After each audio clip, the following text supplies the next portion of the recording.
Então tá, chegamos aqui às 8h05, já é o nosso tempo. Eu vou, como de costume, convidar vocês, né, nesse primeiro momento a que consigam aí para junto de vocês uma Bíblia. Vai ser muito importante assim para acompanhar as leituras, facilita bem o acompanhamento, né, ter a Bíblia em mãos. E é isso, estejam bem, né? Estejam confortáveis aí onde vocês estão, que seja um bom momento. Fiquem à vontade para interagir aqui pelas mensagens também, né? Não deixem de conversar, porque isso é bom também, que a gente possa estar juntos realmente apesar da distância, né? Bom, acho que eu consegui compartilhar, talvez até mais de uma vez. Mas é isso. Boa noite, Bruno. Bem-vindo também.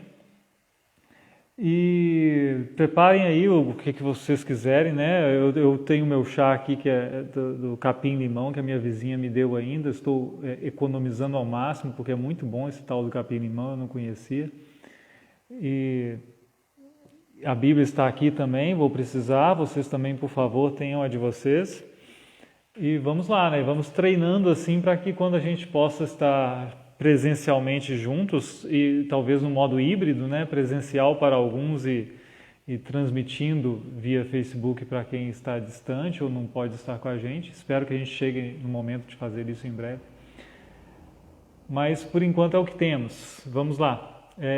O assunto é Pentecostes. Nós tivemos o nosso domingo de Pentecostes, né? Logo no domingo passado agora, e na comunidade o estudo foi esse mesmo estudo que eu vou compartilhar por aqui com vocês hoje, né? Espero que vocês acompanhem, espero que vocês reflitam junto, façam a pergunta que tiverem que fazer e mais que tudo, né? Que façam as leituras junto comigo, porque a palavra de Deus é que nos abençoa, né? Então, Pentecostes, eu ponho uma pergunta, né? O básico é o básico? E eu começo com o seguinte questionamento, eu peço que vocês reflitam aí durante 10 segundos, né? Enquanto eu dou boa noite para a Rose também, que chegou aqui agora, e para a Janaína e para o Guilherme, que estão ali também. Quando nas Escrituras que aparece pela primeira vez o Espírito Santo? O Espírito de Deus, ele aparece quando pela primeira vez? Essa é a pergunta, né? Presencialmente a gente teve respostas diferentes, algumas até interessantes. Mas o bom é que a gente se lembre de que o Espírito Santo não demora a aparecer, né? Na verdade, ele não demora nada a aparecer. Qual que é a primeira menção do Espírito Santo? Vocês já responderam aí, sozinhos ou com quem está ao lado de vocês, eu imagino, né? Então, o Espírito Santo aparece pela primeira vez em Gênesis, né? Gênesis 1, versículo 2, ou seja, não demora nada, nós já temos ali o Espírito Santo sendo mencionado. Num texto muito conhecido, né, muito lembrado, que a terra era sem forma e vazia. Isso, Bruno chegou a tempo ali. A terra era sem forma e vazia, havia trevas sobre a face do abismo e o Espírito de Deus se movia sobre as águas. Ali já temos o Espírito Santo. Depois tem outra menção do Espírito Santo que é muito significativa também. Boa noite, Valdênia. Bem-vinda. E Mário Geraldo e Valdete e Ciele também, bem-vindos. A outra menção que eu gosto de lembrar é lá de Gênesis 6:3. Se vocês abriram a Bíblia lá no comecinho, imagino que nem precisaram abrir para lembrar do texto, né, de Gênesis 1:2, mas podem abrir em Gênesis 6, versículo 3, é um pouquinho menos conhecido o texto, menos lembrado. E diz assim, né? É bom lembrar, né? Gênesis 6, entre Gênesis 3 ali e Gênesis 6, a gente vai vendo que o pecado vai ganhando terreno, né? Ele vai pervertendo a humanidade de tal forma que ele chega num ponto de deixar a coisa insustentável, né? E aí vai ter o dilúvio, inclusive, por causa disso. E aí, Gênesis 6,3, Deus diz algo muito sério, né? Ele diz assim, o meu espírito não agirá para sempre no ser humano, pois este é carnal, e seus dias serão 120 anos. Pois este é carnal, literalmente, né, se a gente fosse traduzir literalmente, pois este, né, o ser humano, é carne. Não agirá no ser humano meu espírito para sempre, pois ele é carne, né? Ou pois ele também é carne. Isso vai ser importante depois, gravem isso, né? O ser humano é carne e isso é um problema aí. Mas vamos lá, vamos adiante. Eu lembrei de uma cena, e aí eu pergunto antes de ler para vocês, se antes do Novo Testamento, antes do Pentecostes, se o Espírito Santo agia nas pessoas, né? E aí eu dou um tempinho para vocês pensarem, lembrarem do Antigo Testamento e pensarem se o Espírito Santo agia nas pessoas no Antigo Testamento, nas histórias que você tem na mente, assim, na memória de leituras, né? O Espírito Santo agia nas pessoas. Para quê? Né? O que ele fazia? E aí eu leio um texto aqui, eu convido você a abrir a Bíblia, para a gente ver um momento em que o Espírito Santo age numa pessoa para uma tarefa muito, muito especial. É lá em Êxodo 31, você já pode encontrar aí na Bíblia, já dou os versículos direitinho. Lá no Êxodo, Deus diz para Moisés como que ele deveria construir o tabernáculo. E o tabernáculo é um negócio complicado de construir, né? Ele tinha muitos detalhes, na verdade, né? E muita regra, era muito certinho para fazer. E aí nós vamos ler lá como que esse problema é resolvido, né? Para ter alguém para conseguir fazer a coisa acontecer. Êxodo 31, versículo 1 até o 5. Êxodo 31, 1 a 5 diz assim: O Senhor disse mais a Moisés: Eis que chamei pelo nome Bezalel, filho de Uri, filho de Ur, da tribo de Judá, e eu o enchi do Espírito de Deus, de habilidade, de inteligência, de conhecimento, em todo artifício, para elaborar desenhos e trabalhar em ouro, prata, bronze, para lapidação de pedras de engaste, para entalho de madeira, para todo tipo de trabalho artesanal. Então aqui nós temos algo que não é muito lembrado, né? O Espírito Santo, ele enche uma pessoa para ela fazer um trabalho artístico, né? Um trabalho artesanal, um trabalho manual. Isso no Êxodo ainda.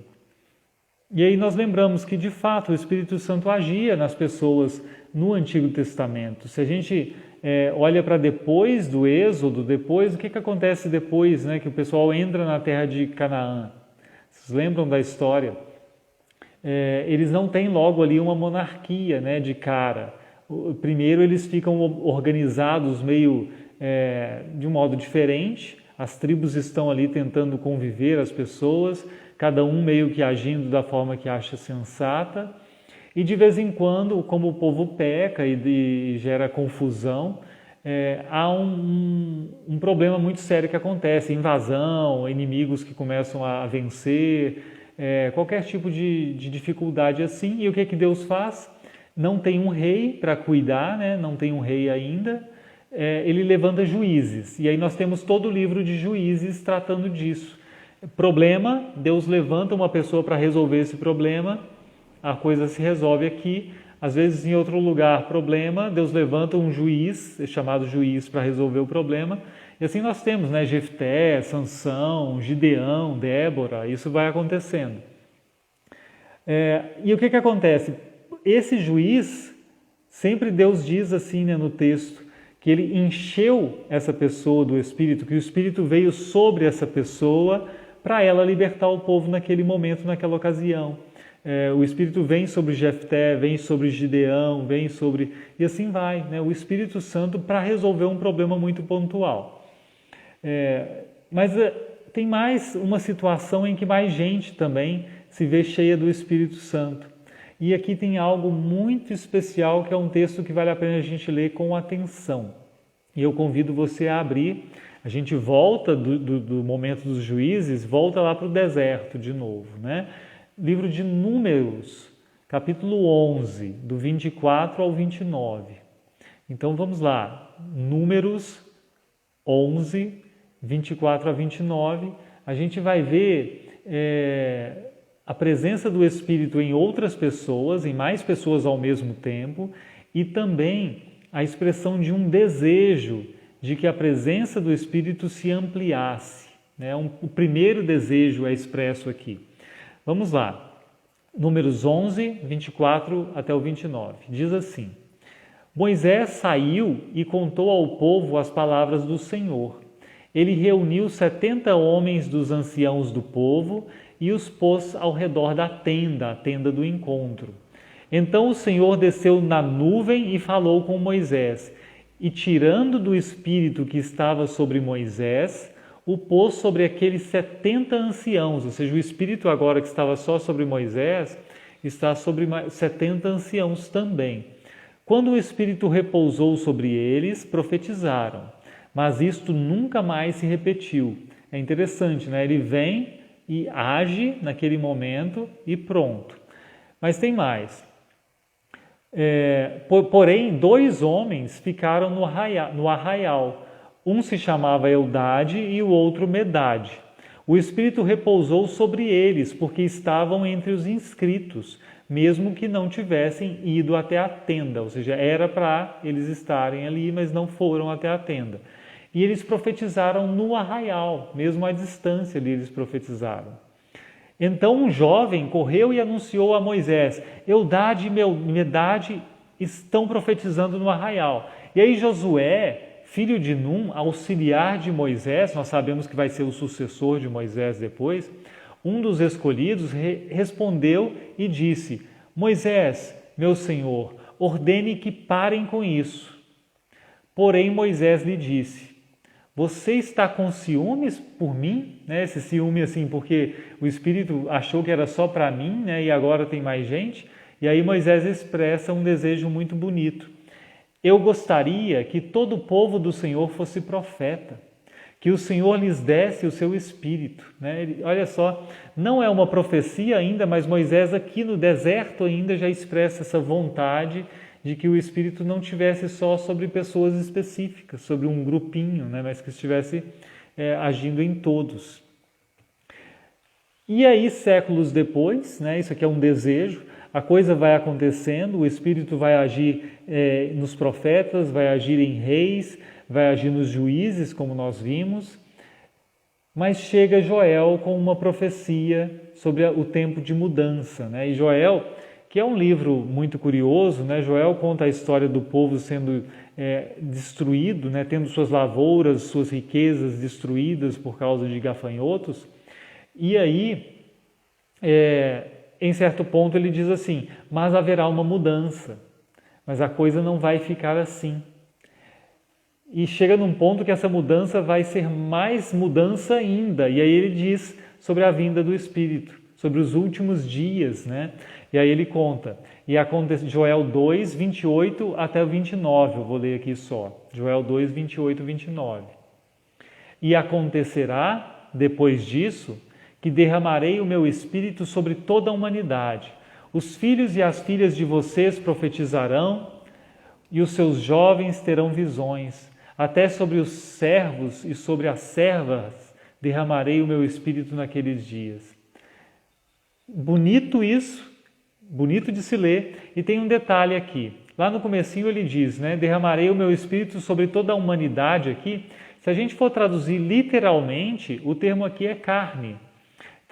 Até nas traduções antigas, que muitos de vocês devem ter na mente, memorizado esse texto, é assim, né, derramarei o meu Espírito sobre toda a carne.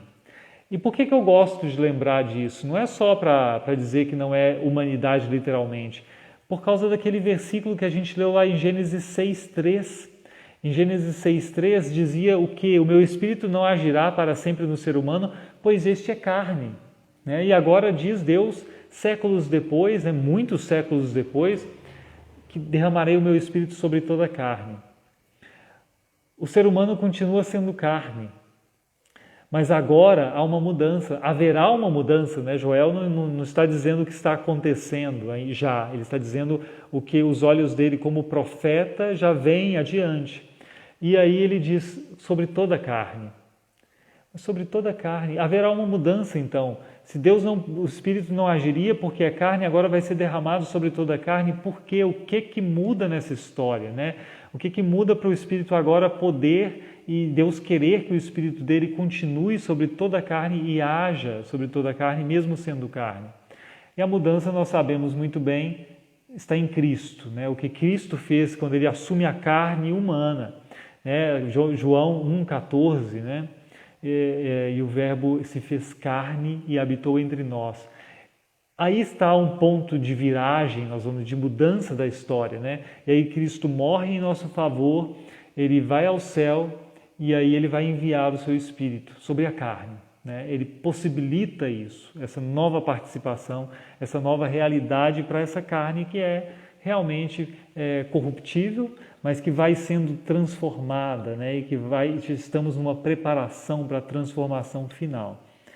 Mas se Joel disse isso, a gente vê no Novo Testamento, antes de acontecer o Pentecostes, já também alguns sinais, algumas indicações de que estamos às portas dessa mudança, estamos às portas do que Joel tinha prometido.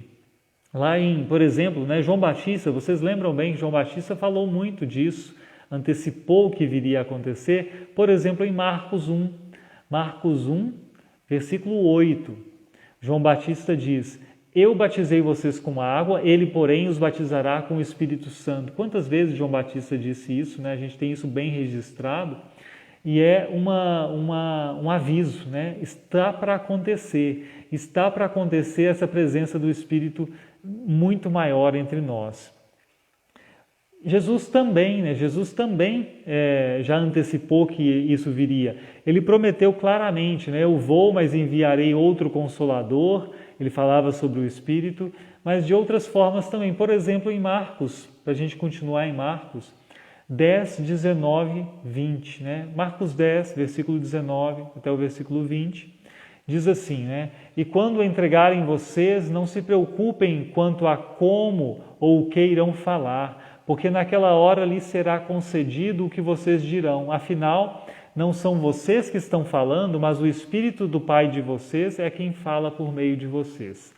Vê que no plano já está bem marcado, né? Vai haver uma presença e uma atuação do Espírito de uma forma que vocês ainda nem conhecem. Isso Jesus diz para os discípulos dele. E aí nós vamos para a inauguração desse novo momento, né? E aí vai ser o texto de Atos que a gente leu no domingo também. Eu dou boa noite aqui para Raquel Viana, certamente com o nosso querido irmão Valquir também, e para o Felipe Simão, que chegou por aqui neste momento. E vamos ler então a inauguração, né? Esse momento tão especial, naquele dia de Pentecostes, quando o Espírito vem de forma tão visível assim, né? Vamos lá, livro de Atos, capítulo 2. Vocês já podem abrir, porque a leitura aqui vai ser um pouco mais longa, eu vou parar em momentos, mas a gente vai ler o episódio inteiro. Então pode deixar a Bíblia aberta em Atos 2, vai fazer bem. Atos 2, versículo 1. E aí vamos seguir um pouquinho. Ao cumprir-se o dia de Pentecostes, estavam todos reunidos no mesmo lugar. De repente veio do céu um som como de um vento impetuoso e encheu toda a casa onde estavam sentados. E apareceram distribuídas entre eles línguas como de fogo, as quais pousaram sobre cada um deles. Todos ficaram cheios do Espírito Santo e começaram a falar em outras línguas, segundo o Espírito lhes concedia que falassem. Depois a gente lê a continuação, a repercussão disso, né? Mas só até aqui. E eu destaco a palavra todos aqui, né? Ao cumprir-se o dia de Pentecostes, estavam todos reunidos no mesmo lugar. E a pergunta é simples, né? Quem são esses todos? E eu deixo 10 segundos para vocês pensarem enquanto eu abro aqui outro texto. Quem são esses todos que estavam reunidos e que depois diz que todos eles também, né, ficaram cheios do Espírito? Há dois tipos de respostas, pelo menos aqui, e as duas respostas apareceram para mim no domingo. Não sei se vocês vão pensar também essas duas respostas, mas eu digo assim, é bom para a gente responder essa pergunta, voltar uma página da Bíblia e procurar lá em Atos 1, no versículo 13 até o 15. Atos 1, 13 a 15. O que está escrito lá? Quando entraram na cidade, né, Jesus subiu aos céus e Jesus diz para eles permanecerem na cidade até serem revestidos de poder, até o Espírito vir. Então eles vão para a cidade, eles obedeceram. Quando entraram na cidade, subiram para o cenáculo, onde se reuniam Pedro, João, Tiago, André, Filipe, Tomé, Bartolomeu, Mateus, Tiago, filho de Alfeu, Simão, Zelote e Judas, filho de Tiago. Todos estes perseveravam unânimes em oração com as mulheres, com Maria, mãe de Jesus, e com os irmãos dele. Naqueles dias, Pedro se levantou no meio dos irmãos, que formavam um grupo de mais ou menos 120 pessoas, e disse... Veja, o grupo deles ali todos é um grupo de mais ou menos 120 pessoas. Vejam só, porque de fato a gente tem na mente... E o que acontece depois disso, né?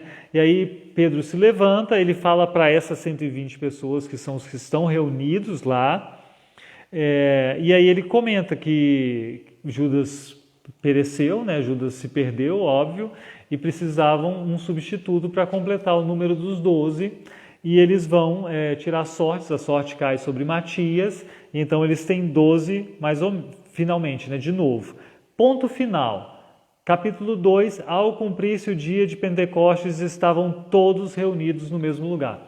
Como ele acabou de narrar sobre os 120, né, o grupo todo que ele apresentou para a gente, ele põe um ponto final no episódio e na próxima cena todos estavam reunidos, sem especificar que eram só os discípulos agora apóstolos, a gente entende que é bem certo que são os 120 mais ou menos que estão aqui reunidos também. Né? É esse povo todo que está no dia de Pentecostes, é esse povo todo que vai receber o Espírito, e tem um motivo muito importante para isso, né? Quer dizer, tem algo muito importante que a gente tira desse entendimento. Primeiro porque o milagre que vai acontecer aqui vai ficar mais claro se a gente considerar que são muitas pessoas falando ao mesmo tempo, vocês vão ver. E segundo porque ele já mostra para a gente, não é algo restrito aos 12, né, ao grupo dos 12. É algo que abrange todos esses que criam e que estavam juntos, reunidos, perseverando ali, que são quem? Né? A igreja. Ou seja, o Espírito é para toda a igreja, né? Não é para uma pequena elite, um pequeno grupinho seleto. Né? Então isso. E antes de seguir, eu pergunto outra coisa aqui desse texto, né? Apareceram as línguas como de fogo, né? E eles vão falar em outros idiomas. Os outros idiomas vai ter uma repercussão, né? Vão ter uma repercussão aqui no texto, então a gente vai falar sobre isso. Mas, e o fogo? O fogo aparece aqui, depois não é mais mencionado, assim, né? O que quer dizer esse fogo? É como fogo, né? Literalmente é como fogo, mas a imagem que se tem é de fogo. Então o que importa é a comunicação desse evento. Porque se fosse fogo de verdade, a gente vai pensar, vai queimar o sujeito, né? Não é a ideia essa, mas a imagem como de fogo sobre a cabeça dessas pessoas. O que fogo quer dizer, né? Na Bíblia? Eu sei que a gente lembra muitas vezes de fogo que purifica, né? Tem esse aspecto da purificação do fogo, mas tem algo que me parece mais importante aqui. Eu vou convidar vocês a um passeio nessa reflexão para vocês verem se concordam, se faz sentido para vocês. Né? O fogo relacionado à vida do culto, ele aparece muito cedo também lá no tabernáculo ainda, lá no deserto. Em Levítico 6, nós temos algo muito interessante do fogo. Né? Levítico 6, versículo 8 em diante, eu não vou ler o trecho inteiro, mas vou ler o comecinho e o fim, vai dar para vocês entenderem. Levítico 6, versículo 8 e 9. Vamos lá, 8, depois a gente pula um pouquinho.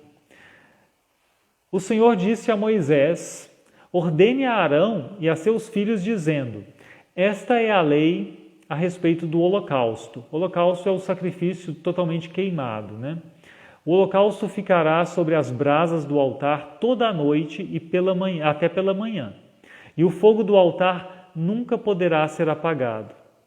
E aí ele descreve como que o sacerdote vai se vestir para fazer esse trabalho.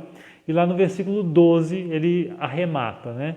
O fogo sempre ficará aceso sobre o altar, não deve ser apagado. O sacerdote acenderá lenha no altar cada manhã e sobre ele porá em ordem o holocausto. E sobre ele queimará a gordura das ofertas pacíficas. O fogo queimará continuamente sobre o altar, não deve ser apagado. O sacrifício aqui ele tem uma relação muito direta com o fogo.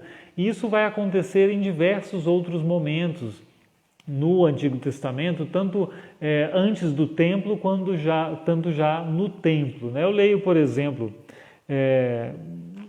um texto dos Juízes, né? Juízes 6, 21, por exemplo. Isso aqui não temos o templo que vai ser construído lá com Salomão, né? Então tá, é Gideão que está aqui em Juízes 6, versículo 21. Então o anjo do Senhor estendeu a ponta do cajado que trazia na mão e tocou a carne e os pães sem fermento. Saiu fogo da rocha e queimou a carne e os pães. E aí o anjo do Senhor desapareceu da presença de Gideão, né? Olha o fogo queimando a oferta, né? Vamos mais um pelo menos aqui. Crônicas, primeiro livro de Crônicas, capítulo 21. Deixa eu só me localizar aqui. Crônicas, primeiro livro de Crônicas, 21, versículo 26. Davi, agora, né? Davi edificou ali um altar ao Senhor, ofereceu nele holocaustos e sacrifícios pacíficos e invocou o Senhor, que lhe respondeu com fogo do céu sobre o altar do holocausto. Veja, fogo aparece, né, da rocha, aparece do céu, e o fogo que nunca se apaga no lugar do sacrifício, né, no lugar do sacrifício. E aí eu lembro que no século I, né, o que a conversa era? O lugar do sacrifício, o que já tinha ficado bem assentado na história do povo, é o templo, né? Eles só faziam sacrifício no templo em Jerusalém. E eu lembro da conversa de Jesus com a samaritana, né? Qual que era a questão ali? Onde é o lugar de culto, né? Ou seja, o culto envolve o sacrifício também. Onde que a gente realiza isso? Aqui em Samaria, no Monte Gerizim, como dizem os samaritanos, ou lá em Jerusalém, como vocês judeus dizem, né? Essa questão da samaritana para Jesus, uma das questões. E Jesus diz: nem aqui nem lá, né? Virá o tempo em que os verdadeiros adoradores adorarão ao Pai no Espírito, né? Em Espírito e em verdade. Você poderia ler esse Espírito com um E maiúsculo, há pessoas que leem assim, né? Mas de qualquer forma, não é no templo necessariamente mais. Virá um tempo em que acabou isso, acabou essa história de um lugar específico. E me parece muito bom a gente ver o fogo chegando sobre a igreja, né, sobre todos os seguidores de Jesus aqui em Atos 2, porque a gente vê isso sendo dito por uma imagem, né?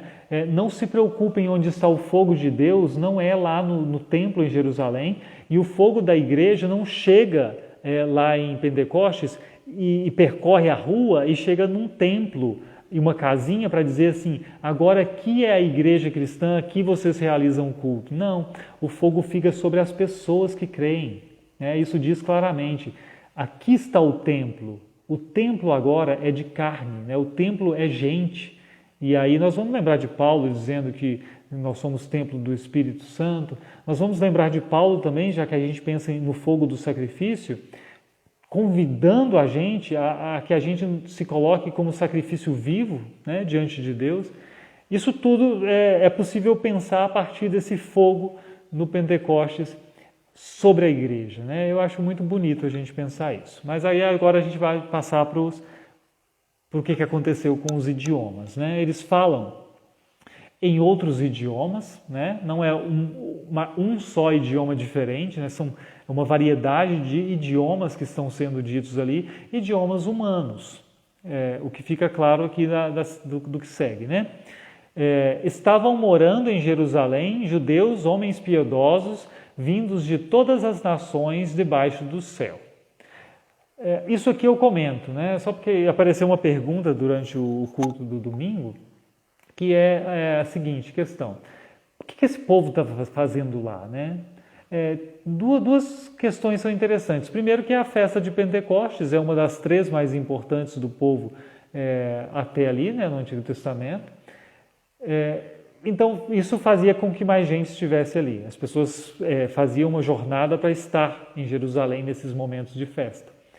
Além disso, as pessoas moravam lá mesmo, porque era um lugar em que a economia existia, né? Girava a economia, o templo mesmo fazia girar a economia, porque as pessoas iam peregrinando. Vocês sabem como funciona a peregrinação hoje, né? Como é que, pensa a Aparecida do Norte, se você tira a Basílica de lá, se existe aquela cidade, o comércio todo que existe, né? Lógico que uma peregrinação religiosa gera um movimento na economia, as pessoas têm interesse nisso, a cidade cresce. E por que tem gente do mundo inteiro indo para lá também, né? Os judeus no século I já estavam espalhados por todo o Mediterrâneo e também um pouco para o Oriente, morando nas cidades, tendo sinagogas nas cidades, colônias estabelecidas, né? Em alguns lugares, bairros inteiros de judeus. Em Alexandria há uma estimativa que fossem centenas de milhares de judeus morando só na cidade de Alexandria. E esse povo, uma vez por ano, os que tinham recursos, tentava ir até Jerusalém. Alguns deles acabavam ficando por ali, né? Então, por isso tem gente do mundo inteiro que é judeu ou é prosélito, ou é convertido à fé judaica, que mora em Jerusalém, né? E traz essa bagagem cultural e linguística toda para a cidade também. Então, assim, quando se fez ouvir aquela voz, afluiu a multidão, que foi tomada de perplexidade, porque cada um os ouvia falar na sua própria língua. Esse tanto de gente e cada um ouvia na própria língua, né? E aí eu gosto de pensar que eram 120 pessoas, né, que é um grupão de gente, porque aí se tem gente para falar e para dar barulho para a multidão escutar mesmo. Sei lá, cada 5 pessoas falando numa língua diferente, 120, dá para muita gente escutar o que estava sendo dito, né? Estavam atônitos e se admiravam, dizendo: vejam, não são galileus todos esses que ali estão falando? Então, como os ouvimos falar cada um em nossa própria língua materna? Somos partos, medos, elamitas, os naturais da Mesopotâmia, Judéia, Capadócia, Ponto e Ásia, da Frígia, da Panfilha, do Egito e das regiões da Líbia, nas imediações de Cirene, e romanos que aqui residem, tanto judeus como prosélitos, cretenses e árabes. Como os ouvimos falar sobre as grandezas de Deus em nossas próprias línguas, né? É interessante isso, o conteúdo está dito aqui, né? O que eles estão falando é sobre as grandezas de Deus. Eles não estão falando nada diferente, né? É a palavra de Deus sendo proclamada nesses idiomas diversos, para pessoas de idiomas diversos ouvirem, e essa barreira de comunicação está sendo vencida. A gente sabe que o Espírito vence a barreira do idioma aqui, mas ele continua vencendo barreiras muito mais difíceis do que a do idioma hoje em dia, né? Hoje a gente tem recursos educacionais e tecnológicos que nos permitem aprender e resolver essa barreira linguística, mas a barreira do coração que ainda só o Espírito pode vencer, né? Nós não cremos se não for pela ação do Espírito Santo em nós. E aí o que Pedro vai dizer, né? Pedro vai se levantar, todos, né, atônitos e perplexos, perguntavam: o que será isso que isso quer dizer? Isso lá em Atos 2:12. Outros, porém, zombando, diziam: estão bêbados. Então Pedro se levantou e, erguendo a voz, dirigiu-se à multidão nestes termos: homens da Judéia, e todos vocês que moram em Jerusalém, tomem conhecimento disto e prestem atenção no que vou dizer. Estes homens não estão bêbados, como vocês estão pensando, porque são apenas 9 horas da manhã. mas o que está acontecendo é o que foi dito por meio do profeta Joel. E aí ele vai citar aquele trecho de Joel que a gente leu antes, um pouco mais do que eu li aqui. Ele citando, né? E acontecerá nos últimos dias, diz Deus, que derramarei o meu espírito sobre toda a carne. Os filhos e as filhas de vocês profetizarão, os seus jovens terão visões e os seus velhos sonharão. Até sobre os meus servos e minhas servas derramarei o meu espírito naqueles dias e profetizarão. Mostrarei prodígios em cima no céu e sinais embaixo da terra, sangue, fogo e nuvens de fumaça. O sol se transformará em trevas e a lua em sangue, antes que venha o grande e glorioso dia do Senhor. Então acontecerá que todo aquele que invocar o nome do Senhor será salvo. É bom lembrar, né? O objetivo de tudo isso não é o espetáculo pelo espetáculo. O objetivo de tudo isso que Deus faz acontecer é a salvação das pessoas. Isso é muito bonito, né? E aí, eu digo, isso aqui é a inauguração.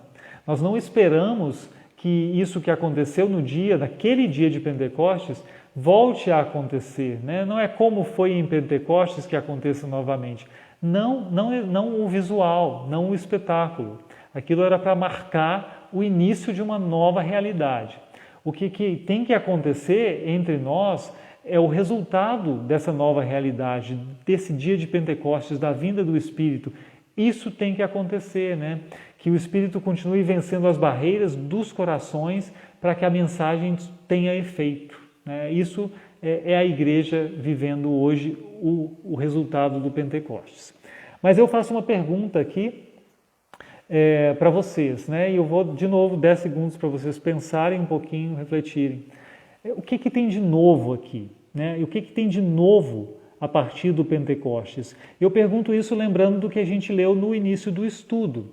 No início do estudo, nós vimos o Espírito agir no Antigo Testamento. Nós vimos o Espírito encher pessoas no Antigo Testamento. E aí eu pergunto, como alguém pode perguntar, já perguntaram isso? Então, o que tem de novo no Pentecostes? Por que esse dia é tão importante? Por que Pentecostes é uma data a ser lembrada? Por quê? Se o Espírito já agia antes nas pessoas, e agora eu estou dizendo que ele vai agir nas pessoas, né? Qual que é a diferença? Ou não tem diferença? Não tem diferença, então, Deus quis fazer isso só para chamar a atenção? Né? Qual que seria a resposta para isso, afinal de contas? Eu bebo um gole de chá enquanto vocês pensam e já adianto a resposta, tá? O que há de novo? Tomaram chá também aí? Espero que sim. Espero que tenham fôlego para mais uns 15 minutinhos, para a gente chegar ao fim. O que há de novo? Tem gente que disse assim, né? Eu vou dizer que já adianto que eu não concordo. Mas tem gente que diz que no Antigo Testamento o Espírito Santo agia de fora das pessoas, entre as pessoas, e que aqui no Novo Testamento o Espírito Santo age dentro das pessoas, né? De dentro das pessoas.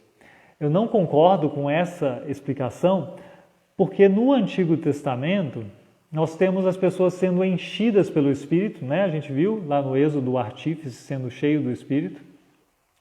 Nós temos, é verdade, no Antigo Testamento uma preferência pela preposição sobre. O Espírito Santo veio sobre tal pessoa, sobre tal pessoa, sobre tal pessoa. Mas também se diz que o Espírito Santo veio na pessoa, né? Também há trechos em que é expresso assim no Antigo Testamento. E mais do que isso, se a gente for preocupar com a preposição lá foi sobre, não dentro, mas Joel, quando ele profetizou, ele disse que o Espírito seria derramado sobre toda a carne. E o cumprimento do que Joel disse é o Espírito estar em nós. Então essa diferença não é relevante, na verdade, né? Ela não é importante. Então vamos encontrar outra diferença. Qual a diferença então? Eu tenho 2 tipos de diferença, na verdade. Uma diferença de quantidade e uma diferença de qualidade. A de quantidade é a seguinte: o Espírito Santo agia nas pessoas no Antigo Testamento? Sim. Não em uma pessoa só, 70 de uma vez, nós vimos também lá, né, durante o Êxodo, tudo bem. Ele agia sobre reis, profetas, tudo bem. Agora junta todas essas pessoas que a gente mencionou aqui, né? Desde o artífice lá do Êxodo, desde todos os juízes, todos os reis, todos os profetas, 70 anciãos, todos esses, junta tudo e compara com a igreja, né? É muito menor o número, não era o povo todo. O povo todo era só um desejo de Moisés, que a gente leu também.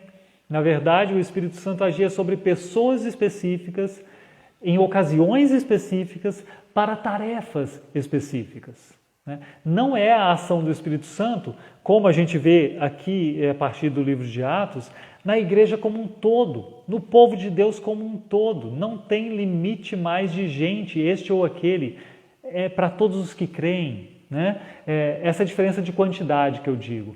E a de qualidade é porque antes era para tarefas específicas e agora o Espírito age em nós o tempo todo, não no momento específico, não só durante tal momento, não, é o tempo todo e não é só para isso ou para aquilo, né? Não é para, porque precisa realizar tal tarefa na igreja, então o Espírito vem e age sobre mim.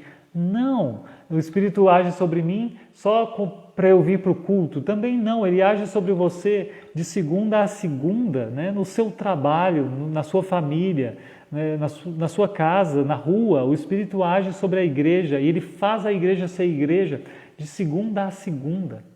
E isso é muito bom a gente saber e se lembrar, né? E isso é uma novidade deste novo tempo que a igreja vive a partir do Pentecostes lá de Atos, né? E aí, para encaminhar para uma conclusão, já que eu mencionei isso, né, que a igreja vive, eu pergunto aquela pergunta mais básica e meio complicadinha. Quando a igreja começou? Quando é que começou a igreja? Os 10 segundos para pensar, né? Quando começou a igreja?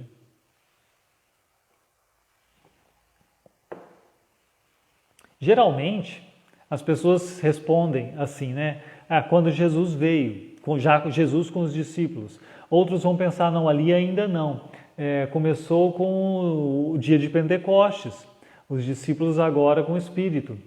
Mas tem gente que vai dizer assim, né? Vamos pensar lá com Lutero. Não, Lutero entende, né? A nossa concepção de igreja são as pessoas que escutam a voz do seu pastor Jesus, né? Os cordeirinhos que ouvem a voz do seu pastor Jesus. Então a gente vai dizer, bom, se Adão e Eva já escutaram a promessa lá na saída do Éden, lá, então a igreja começou ali, né? Começou com Adão e Eva, duas pessoas que escutam a voz de Deus. Tudo bem, né? Tudo bem. Mesmo assim eu vou dizer, mas o Pentecostes não perde a sua importância como algo inaugural.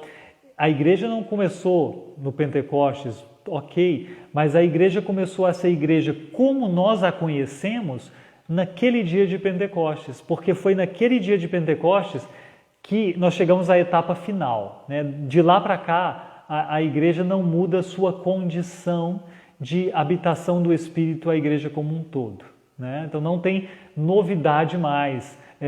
O que tinha que ser pago na cruz já foi pago, não tem mais nada a ser realizado nesse sentido. O que nós temos de presença de Deus, nós já temos o Espírito em nós desde aquele dia. E a igreja naquele dia, ela passa a ser a igreja no tempo escatológico, a igreja no tempo do fim, né? O tempo do fim começa lá naquele dia de Pentecostes, na verdade na ascensão de Cristo, né? Quando Cristo já vai ao céu e nós esperamos a volta dele. Mas a condição da igreja nesse tempo escatológico ela é definida e começa a ser o que é hoje, quando o Espírito vem sobre a igreja e permanece na igreja que se torna templo do Deus vivo, né? Templo vivo para o Deus vivo, né? Isso é a igreja que a gente vive hoje, que Pedro viveu a partir daquele dia, que todos os seguidores de Jesus do século I até o dia da vinda de Cristo vão viver, né? Essa é a igreja, né? Espírito Santo habitando num povo separado para Ele, num povo que está aqui na terra, obviamente, para proclamar a grandeza de Deus e para anunciar essa mensagem que faz o Espírito também poder agir sobre outras pessoas e também que outras pessoas se tornem igreja, sendo também elas habitação do Espírito Santo, né? É isso que nós somos, graças a Deus. E graças a Deus mesmo, né? Pela graça de Deus, porque nós não merecemos isso. Nós somos agraciados pelo perdão de Deus e por isso somos habitação de Deus, né? Isso é pura graça e misericórdia do Senhor. Então, é isso, a reflexão é até aqui, né? A reflexão é até aqui. Eu adiantei que temos cenas dos próximos capítulos, né? Eu pretendia fazer os próximos estudos sobre batismo e Espírito Santo, né? Para pensar essa relação do batismo com o Espírito Santo, e outros sobre vida cristã e o Espírito Santo. Como uma pessoa que estava presente no domingo fez uma pergunta que demanda tempo, né, sobre a volta de Cristo, já que eu falei que a igreja hoje é escatológica, a igreja do tempo do fim, né, a gente sempre tem a volta de Cristo em vista, e surgiu uma pergunta muito interessante sobre isso, então eu vou fazer um estudo aqui na comunidade, também aqui no Facebook, sobre a volta de Cristo muito em breve, né? Provavelmente o próximo estudo presencial que eu fizer aqui na igreja vai ser esse. Mas na semana que vem vamos conversar sobre batismo e Espírito Santo só aqui pelo Facebook, né? É isso, meus caros e minhas caras irmãs. Que Deus abençoe a vida de vocês. Nós vamos orar ainda, né? Obviamente. Mas eu já digo que Deus abençoe a vida de vocês. É muito bom saber que há pessoas querendo escutar a palavra, né? Querendo refletir. Eu sei que é quase 1 hora que a gente está aqui. Eu sei que é um pouco, pode ser um pouco cansativo, né? Texto e mais texto e mais texto.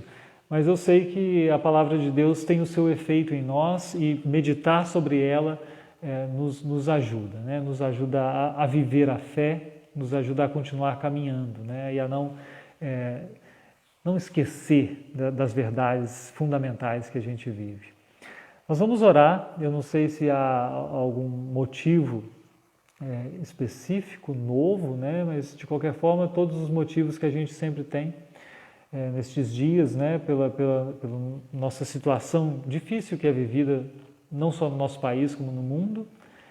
E nós oramos pela igreja também, né? Orar pela igreja é fundamental, que a igreja cumpra o seu papel, que a igreja esteja fortalecida para testemunhar, para comunicar o perdão, para dizer o que tem que dizer, né? E viver o que tem que viver. Vamos orar então. Amado Senhor, nós te agradecemos pelo dia que passou, pelo dia de trabalho, pelo dia de relacionamento em nossa família. Te agradecemos pela noite que chegou, clamamos pela Tua proteção e para que nós possamos ter uma noite de descanso para estarmos bem na manhã seguinte. Abençoa as famílias das pessoas que aqui estão reunidas, abençoa ricamente com a Tua presença, que a Tua palavra habite ricamente nos corações e produza o seu fruto. Abençoa, Senhor, nosso país e nosso mundo que sofre, tantas pessoas precisando de vaga de UTI ainda, e nós sabemos de notícias de pessoas conhecidas nessa situação. Auxilia os que sofrem, conforta as famílias que já perderam pessoas, conforta e orienta, Senhor, que a Tua luz chegue e mostre que a Tua realidade é muito maior do que o pranto que nós temos diante de nós. Cuida, Senhor, da Tua igreja para que ela possa testemunhar a palavra com vigor e com integridade, porque nós precisamos de Ti para isso. Nós somos carentes do Teu auxílio. Abençoa cada pessoa que vem à igreja, cada pessoa que está em casa, desejosa de estar na igreja e que ainda não pode. Abençoa cada líder que trabalha pela proclamação da verdade. Em nome de Jesus, nós te pedimos tudo isso, nós agradecemos pelo que tens feito já entre nós. No nome do Senhor Jesus. Amém. Isso, e o Guilherme diz ali, né, orar por questões de trabalho também, tantas pessoas passando necessidade, nós certamente clamamos por essas pessoas também. que encontrem meios de subsistência e que, na medida do possível, encontrem também pessoas solidárias, né? Que seja amenizada essa dificuldade que as pessoas têm passado. Pessoal, muito prazer estar aqui com vocês, né? Um grande abraço mesmo e nós nos vemos aqui, se Deus quiser, na terça. Quem está aqui em Miguel Pereira também, nós nos vemos por aí também, por aqui na igreja, com certamente toda a responsabilidade e cuidado que nós temos tido desde o início.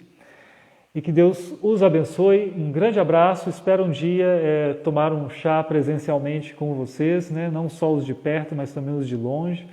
A gente dá um jeito disso acontecer. Um grande abraço mesmo e até a próxima.